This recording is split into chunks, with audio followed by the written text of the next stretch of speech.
Assalamualaikum warahmatullahi wabarakatuh. Selamat sore. Izin Pak memperkenalkan diri. Saya Muhammad Rifani Aswad, Program Studi Perikanan Tangkap Tingkat Madya NIT 22.1.09.017. Di sini saya akan menyampaikan beberapa aspek penting yang mempengaruhi olah gerak kapal, antara lain bentuk dan desain kapal. Bentuk dan desain kapal yang aerodinamis dan hidrodinamis akan memberikan pengaruh signifikan pada performa kapal di air. Desain lambung, panjang kapal, lebar kapal, dan distribusi bobot, serta stabilitas kapal akan mempengaruhi kemampuan kapal bergerak dengan efisien. Daya dorong. Daya dorong yang dihasilkan oleh mesin dan baling-baling propeller akan mempengaruhi kecepatan kapal dan kemampuan kapal untuk melawan hambatan air dengan angin. Hambatan yang dihadapi oleh kapal seperti hambatan hidrodinamis dan hambatan angin akan mempengaruhi kinerja, meliputi hambatan gesekan lambung, hambatan gelombang, hambatan angin pada bagian atas kapal, serta hambatan bongkar muat. Stabilitas. Stabilitas kapal merupakan aspek yang krusial dalam olah gerak kapal. Kapal harus memiliki stabilitas yang memadai untuk menjaga keseimbangan dan menghindari terjadinya guncangan atau kecelakaan saat berlayar. Arus laut dan kondisi cuaca. Kondisi arus laut, gelombang, angin, dan cuaca secara umum mempengaruhi olah gerak kapal. Kapal harus dapat mengatasi pengaruh arus laut dan gelombang agar tetap bergerak dengan lancar dan aman. Perawatan dan pemeliharaan.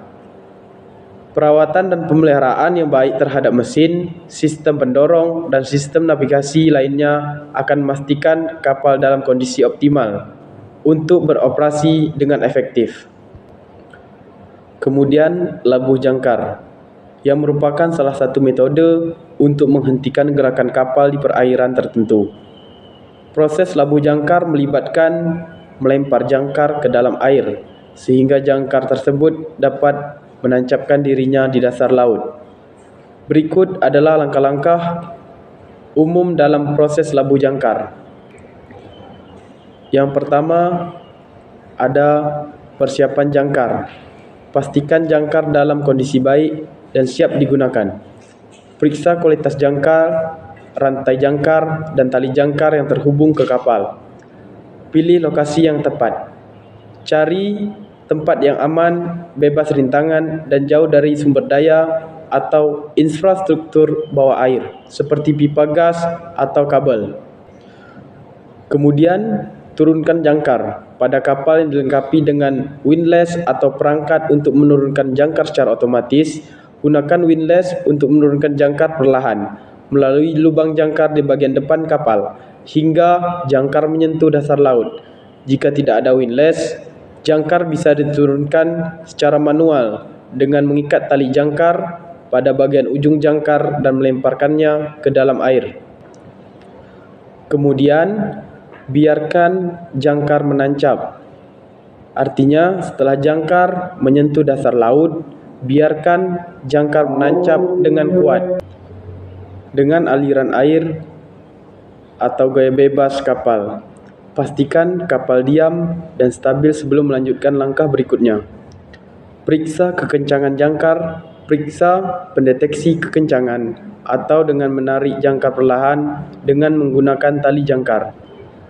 Pastikan jangkar terkunci dengan baik di dasar laut. Jaga keadaan kapal. Setelah jangkar menancap dengan kokoh, pastikan untuk mengatur motor atau pendorong lainnya agar kapal tetap berada pada posisi yang diinginkan. Juga buat tanda atau catatan batasan jarak sehingga Anda dapat memantau posisi kapal dan mencegah pergeseran yang tidak diinginkan. Baik, hanya itu yang dapat saya sampaikan. Terlebih dan terkurang saya mohon maaf. Saya akhiri dengan billahi taufiq wal hidayah. Assalamualaikum warahmatullahi wabarakatuh.